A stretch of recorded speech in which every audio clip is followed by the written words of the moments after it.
TNPSC important கொஸ்டினில் வேற்றுமை தான் பார்க்க போகிறோம். ஃபஸ்ட்டு ஒரு கதை மாதிரி வேற்றுமை பார்க்கலாம். வேற்றுமை வந்து 8 வகைப்படும்.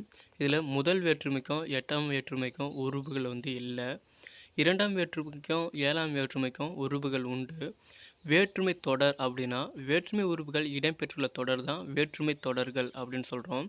அடுத்தது வேற்றுமை தொகை அப்படின்னா வேற்றுமை உருபுகள் இடம்பெற்ற வேண்டிய இடத்துல அஃது இடம்பெறாமல் மறைந்திருந்து பொருள் தந்தால் அதே வேற்றுமை தொகை எனப்படும். இப்போ கொஸ்டின் பார்க்கலாம். வேற்றுமைகள் வந்து டேஸ் வகைப்படும். 8.